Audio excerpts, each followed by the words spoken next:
সনাতন ধর্মাবলম্বীদের বিশ্বাস অনুযায়ী মা দুর্গা দেবী আসেন ধরণীতে শরতের শুরুতে, তাকে বরণ করতে ধুম পড়ে যায় বাংলার আনাচে কানাচে, ঠিক তেমনি সারা বিশ্বে পূজা পার্বণ সহ নানা ধর্মীয় আয়োজনে উৎসবমুখর হয় পরিবেশ। মা দুর্গা এবার এসেছেন হস্তিচরে।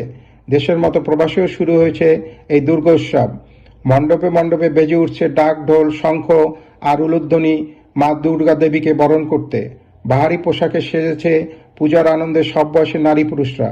জার্মানির ফ্রাঙ্কফুর্ট রাইনমাইল বেঙ্গলি কালচার অ্যাসোসিয়েশন ও জার্মান বাংলা সনাতন অ্যাসোসিয়েশন সহ মিউনিক, স্টুটগার্ট, বন, কোলন ও বার্লিনে হল ভাড়া করে শুরু হয়েছে এই উৎসব। তাই এর প্রাক্কালে দুর্গার রোদনের পরেই সমস্ত ধর্মীয় আচরণ শুরু হয়। ঢোলের তালে সৃষ্টির আরাধনায় মেতে ওঠে ভক্তরা। করোনা মহামারী সহ মানব সম্প্রদায়ের জন্য অকল্যাণকর সমস্ত পরিস্থিতিকে মুক্তির জন্য দেবীর কাছে প্রার্থনা করা হয়।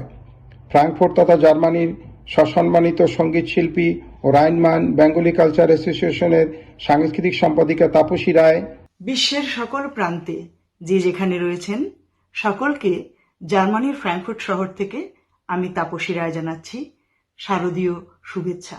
মিউনিক পূজা কমিটির সভাপতি দৌড়বিদ শিবশঙ্কর পাল ও শিখাশঙ্কর পাল, ব্রাসেলস থেকে দীপু ঘোষ, লন্ডন থেকে কিশোর কুমার দাস, ভেনিস থেকে ভোলানাথ ঘোষ ও জার্মান বাংলা অ্যাসোসিয়েশনের সভাপতি সজন কুমার চক্রবর্তী সবাইকে পূজার শুভেচ্ছা জানান। জার্মান বাংলা সনাতন কালচার অ্যাসোসিয়েশনের পক্ষ থেকে সবাইকে জানাচ্ছি শারদীয় দুর্গোৎসবের শুভেচ্ছা। ওম শান্তি, ওম শান্তি।